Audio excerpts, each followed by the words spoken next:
internet, the web, as we know it, the kind of web things that we're all talking about, is only less than 5,000 days old. Okay? So all the things that we've seen come about, starting, say, with satellite images of the whole Earth, which we couldn't even imagine happening before. All these things rolling into our lives, just this abundance of things that are right before us, sitting in front of our laptop or our desktop, this kind of cornucopia of stuff just coming on, never ending. It's amazing. And we're not amazed. It's really amazing that all this stuff is here. Okay? It's in 5,000 days. All this stuff has come. And I know that 10 years ago, if I had told you that this was all coming, you would have said that that's impossible. That's simply, there's no economic model that would be possible. And if I told you it was all coming for free, you would say this is simply, you're dreaming, you're a Californian utopian, you're a wild-eyed optimist, and yet it's here. The other thing that we know about it was that 10 years ago, as I looked at what even Wired was talking about, we thought it was going to be TV but better. That was the model. That was what everybody was suggesting was going to be coming. And it turns out that that's not what it was. First of all, it was impossible, and it's not what it was. And so one of the things I think we're learning, if you think about like Wikipedia, it's something that was simply impossible. It's impossible in theory, but possible in practice. And if you take all these things that are possible, I think one of the things that we're learning from this era, from this last decade, is that we have to get good at believing in the impossible because we're unprepared for it. So I'm curious about what's going to happen in the next 5,000 days. If that's happened in the last 5,000 days, what's going to happen in the next 5,000 days?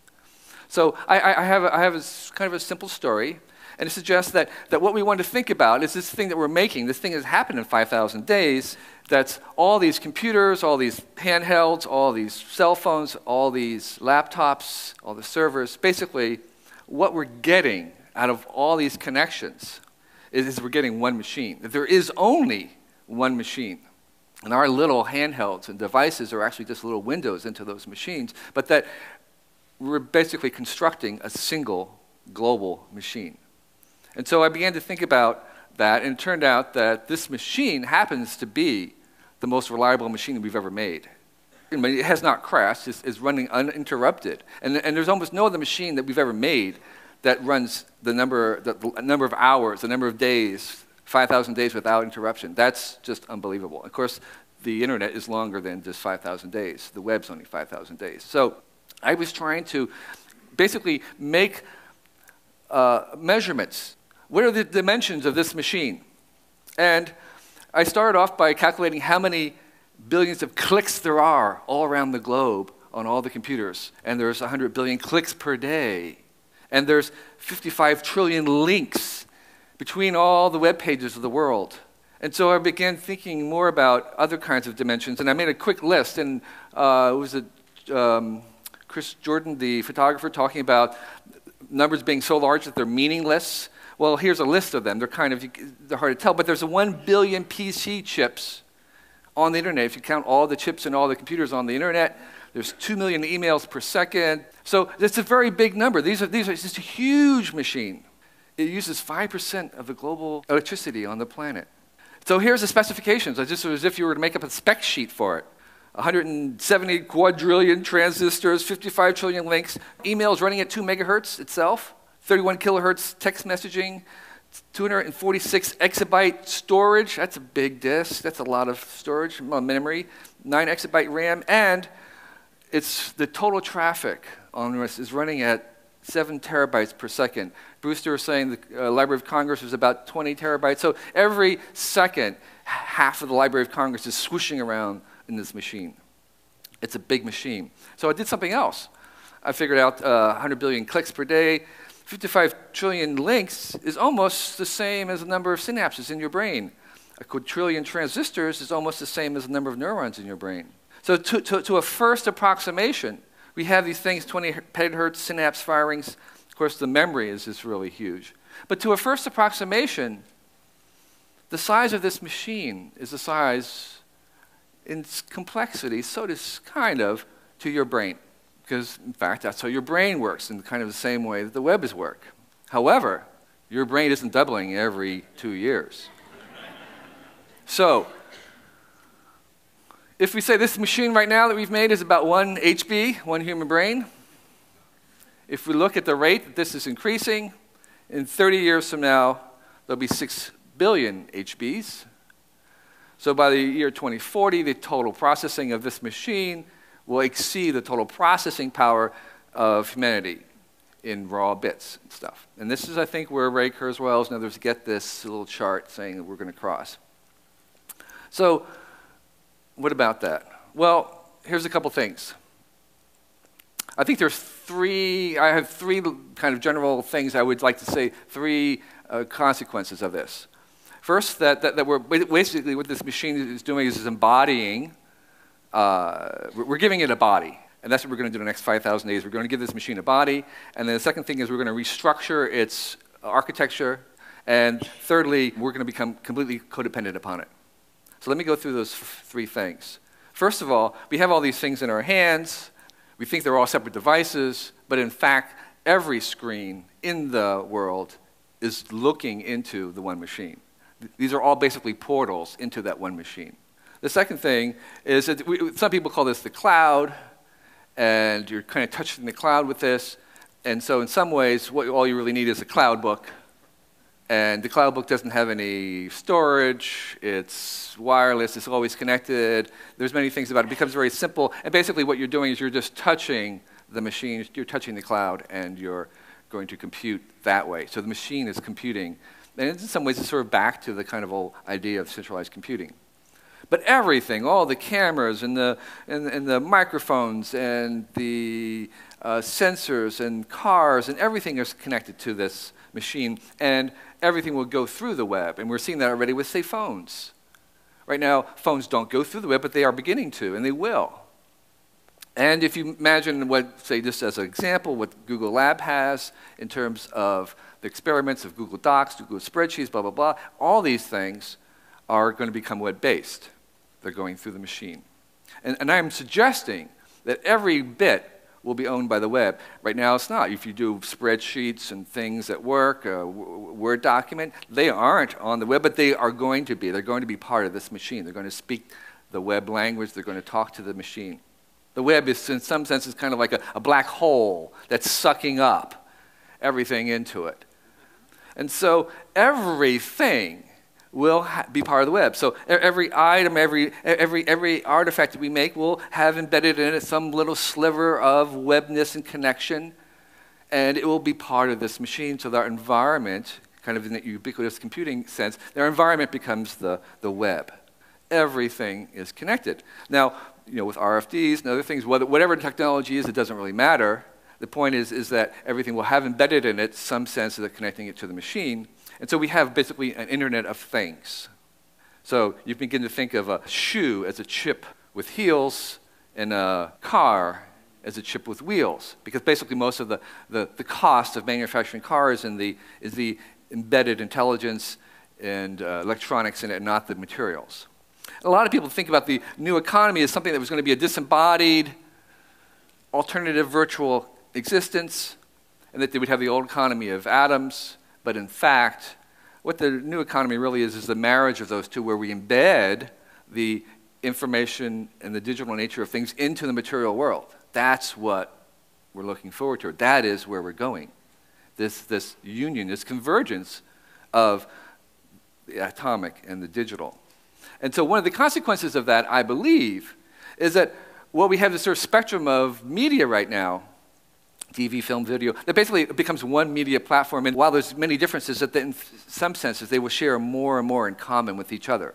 So the laws of media, such as the fact that copies have no value, the values in the uncopyable things, the immediacy, the authentication, the personalization, that media wants to be liquid, that's really what you really want. The reason why things are free is so that you can manipulate them, not so that they are free as in beer, but free as in freedom.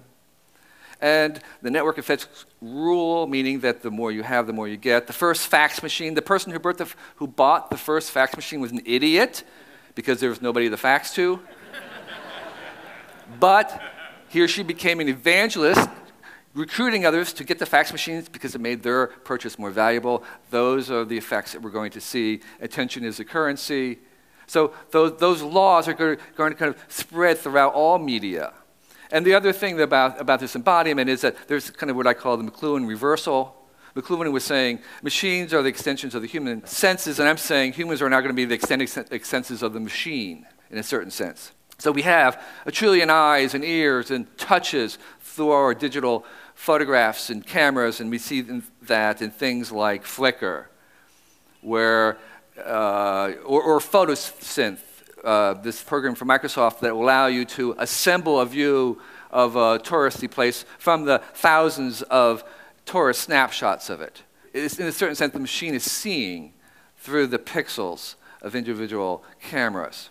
Now, the second thing that I want to talk about was this idea of restructuring, that what the web is doing is restructuring. And I have to warn you that what I'm going to talk about is I'm going to give my explanation of a term you're hearing, which is a semantic web. So first of all, the first stage that we've seen in computers of the internet was that it was going to link computers, and that's what we called the net. That was the internet of nets.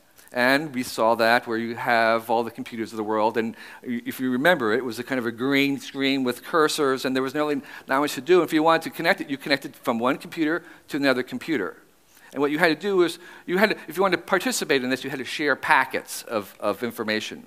So you were forwarding on. You didn't have control. It wasn't like a telephone system where you had control of the line. You had to share packets.